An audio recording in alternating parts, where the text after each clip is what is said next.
Welcome back to Strong, Confident, and Informed, the podcast where we go beyond surface level fitness advice and actually help you understand what's driving your results.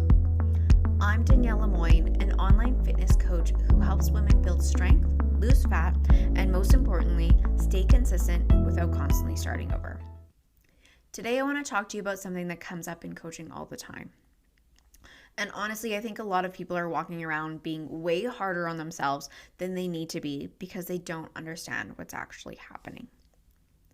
They tell themselves that I'm so lazy. Why can't I just get myself to do anything? I know what I need to do. Why am I not doing it? Maybe your workouts have fallen off. You're ordering takeout more. The laundry is piling up. You're staying up later even though you're exhausted. You're scrolling on your phone when you know you should probably go to bed. And every day you're telling yourself, tomorrow I'm going to get my shit together. But tomorrow comes and somehow you still can't seem to get yourself moving. So eventually you decide, I must just be lazy. But I want to challenge that today.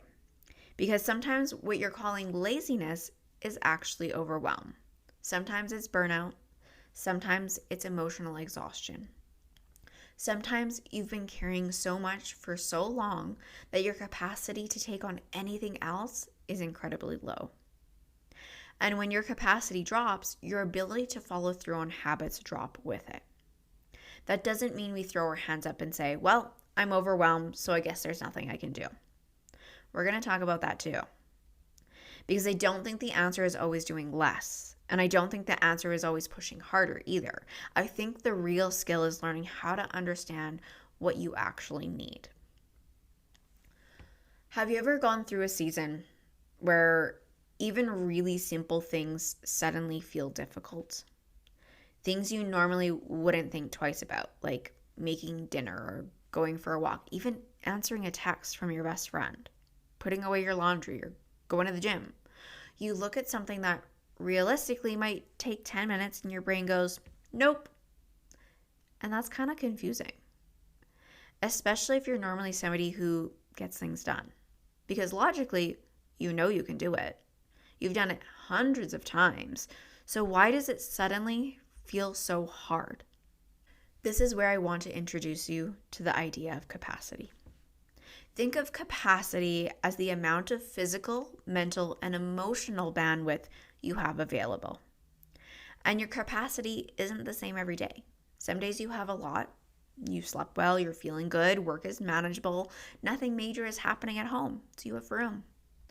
Other days, maybe you've slept 5 hours, you had a stressful conversation, you're behind at work, you're worried about money, someone in your family needs you.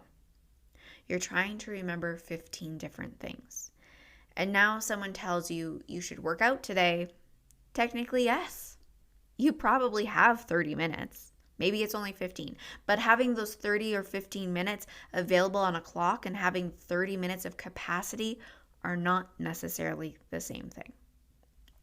That's something I think we miss when we talk about consistency. We tend to look at habits purely through time. You have 10 minutes. You can exercise.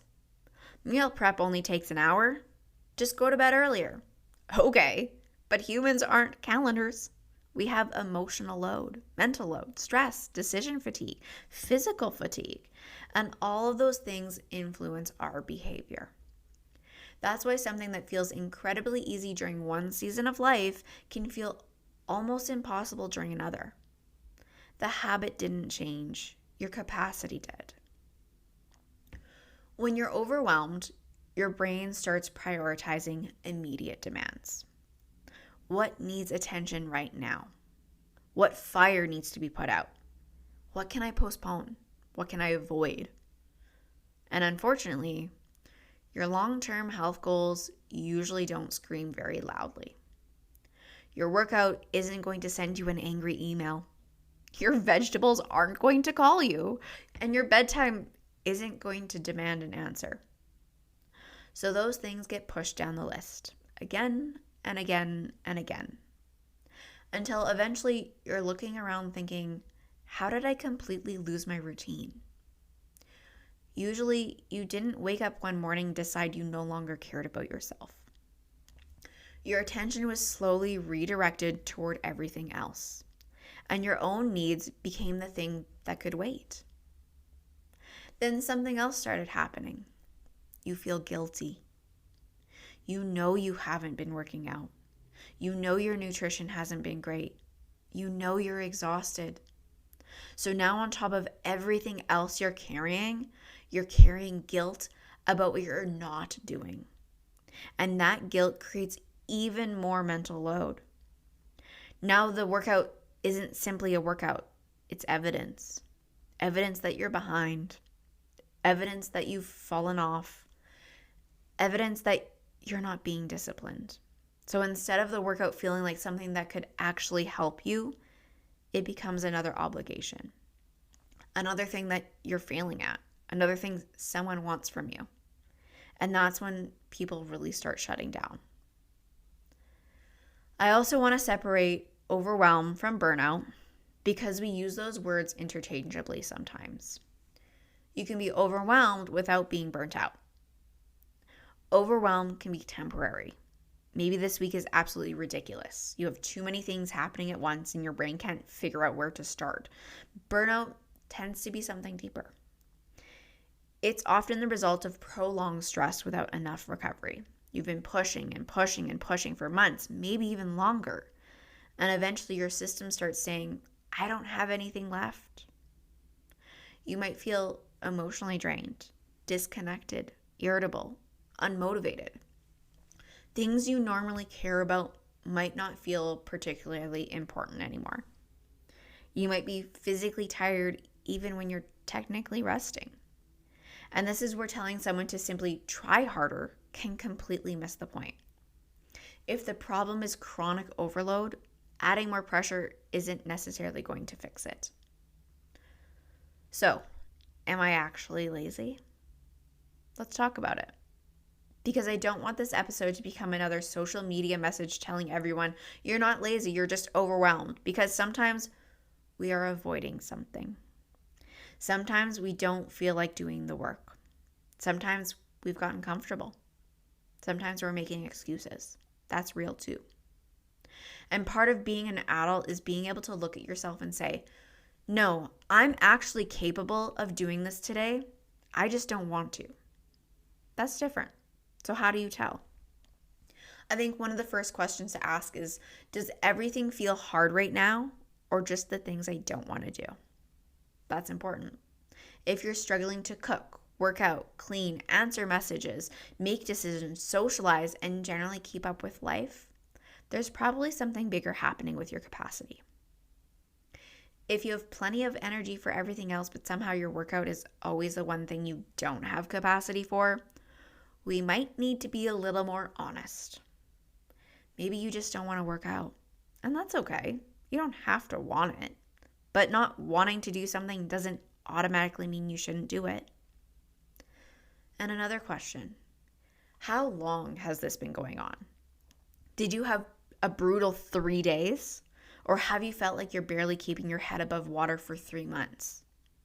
Those are very different situations. And then ask yourself, what happens when I actually start? Now this one tells me a lot. Maybe you're sitting on the couch thinking, I absolutely cannot work out today.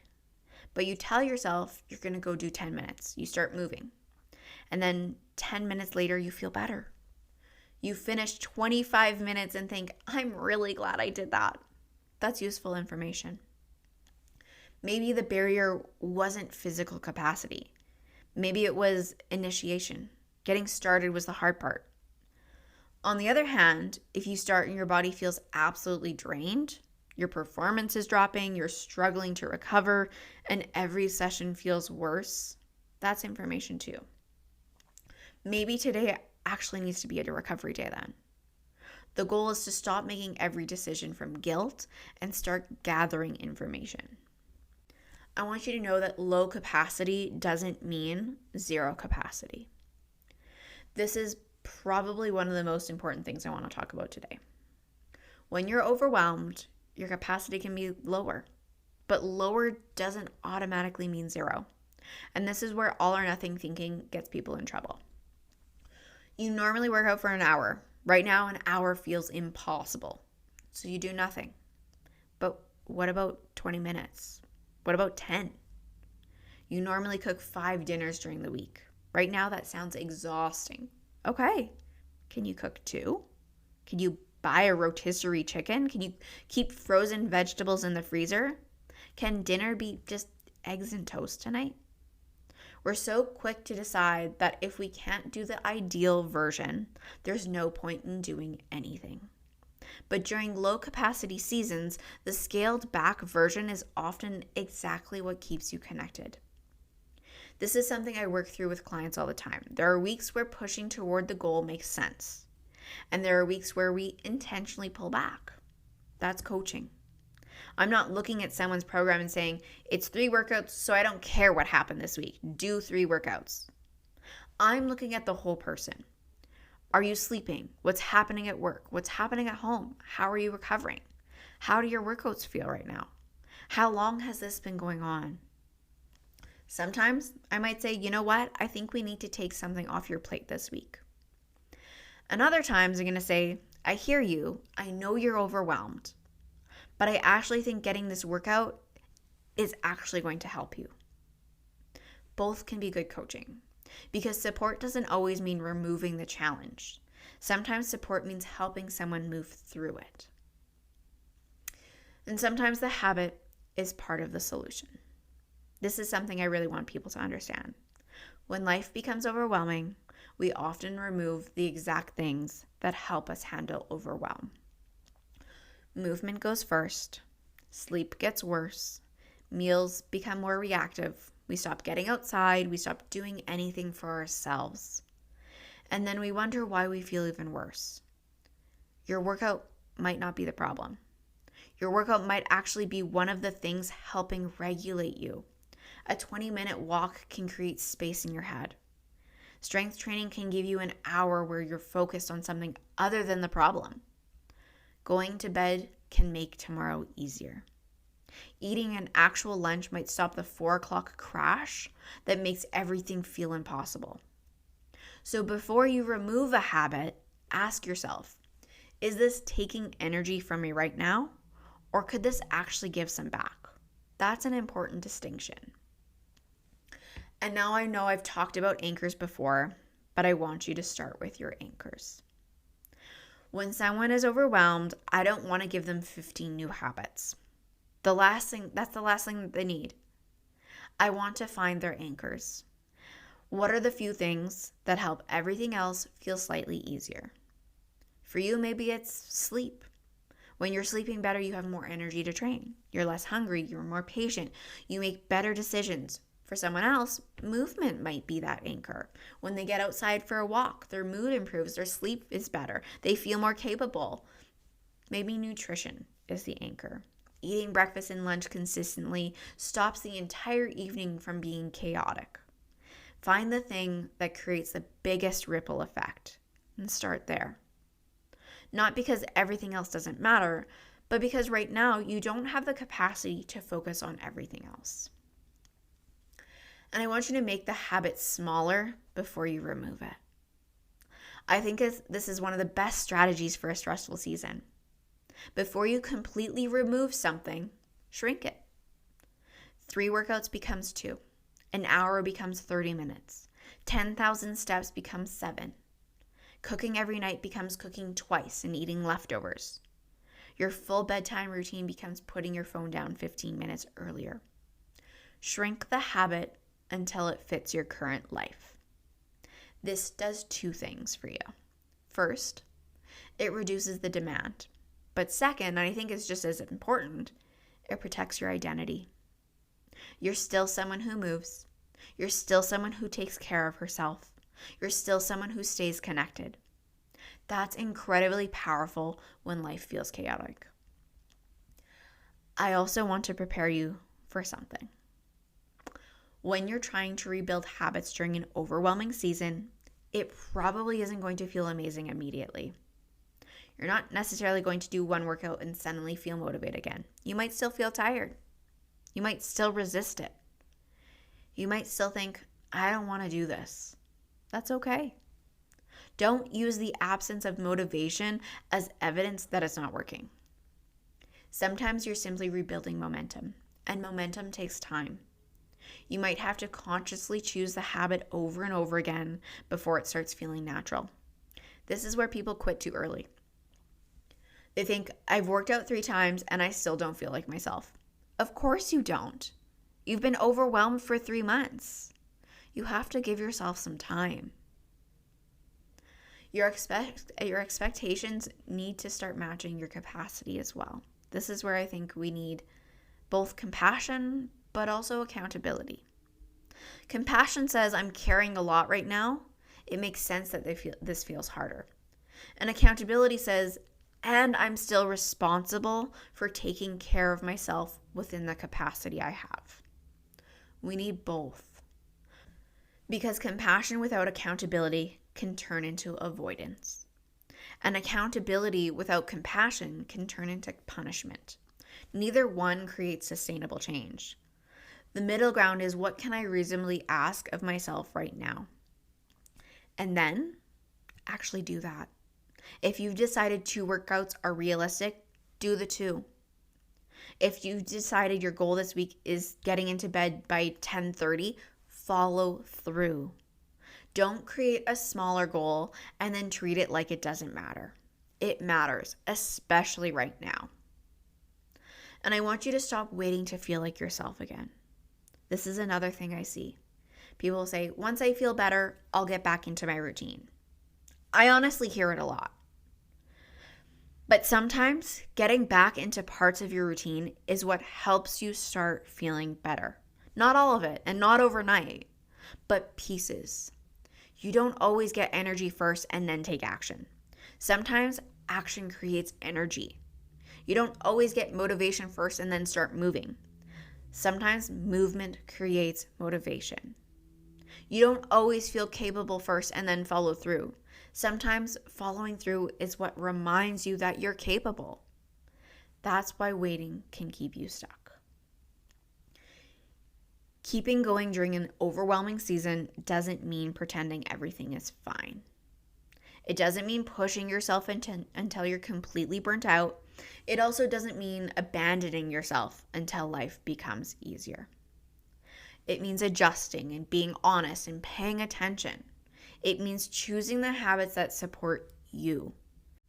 It means lowering the volume without turning everything off. And sometimes it means accepting that progress is going to look different for a little while. Maybe you're not losing weight right now. Maybe you're maintaining. Maybe you're not hitting PRs. Maybe you're simply just keeping up with your strength. Maybe you're not improving your running pace. Maybe you're just continuing to move. That still matters. Maintenance is not failure. Holding on to the habits you've built during a hard season can be an enormous success. Because when your capacity comes back, you're not starting from zero. You're building from where you already are. And if this has been going on for a long time, I want to add something important for you. Your coach can't fix everything.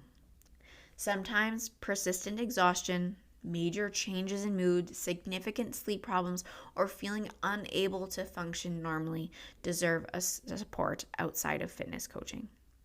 That might mean talking with a doctor or a therapist or another qualified healthcare professional.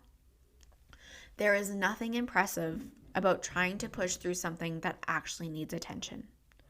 Fitness can support your health. It isn't a replacement for healthcare. Knowing when something is outside of my scope as a coach is part of my job as well. So where do you start? If you're listening to this right now, thinking, okay, this is me. I'm overwhelmed. Where do I even start? I don't want you to overhaul your life tomorrow. I want you to ask yourself 3 questions. What is taking the most out of me right now? And get honest about that. Then, what habit gives the most back to me? Maybe it's sleep, maybe it's movement, or eating regularly, getting outside. And finally, What's the smallest version of the habit I can consistently do right now? Start there. Not because that's where you'll stay forever, because that's what fits right now. Then when capacity increases, you build. 20 minutes becomes 30. 2 workouts become 3. A short walk becomes a longer one. You build as your life allows. And I want to leave you with this. The next time you catch yourself saying, I'm so lazy, pause. Before you turn that into an identity, ask yourself what's actually going on. Am I avoiding something I genuinely have the capacity to do? Or am I overwhelmed? Am I burnt out? Have I been carrying too much for too long? Do I need to push myself a little today? Or do I need to adjust? Those questions are far more useful than what's wrong with me. Because you're not trying to excuse yourself from taking action. You're trying to understand which action you actually need. Sometimes that's rest. Sometimes that's reducing the expectation. And sometimes it's putting your shoes on and going for the damn walk even though you don't feel like it. Learning the difference is where growth happens. You don't need to handle every season of your life at full capacity. But you do need to know how to stay connected to yourself when your capacity changes. That's how we stop disappearing from our health every time life gets hard. That's how we stop constantly starting over. And that's how we build habits that can actually survive real life. Thank you so much for listening to this week's episode of Strong, Confident, Informed. If you know someone who's been calling themselves lazy lately, when you know they're carrying a heck of a lot, send them this episode. And if you're the person who is carrying a lot right now, figure out what version of enough looks like today. Then start there. And as always, you can find me on Instagram at DL Fitness Coaching. And if you're ready to stop trying to figure all of this out on your own and you want support with your training, nutrition, habits, and mindset, you can book a complimentary consultation with me through the link in the show notes. We'll chat about your goals, what you're struggling with, and whether coaching might be the right fit for you. And as always, I'll talk to you in the next episode.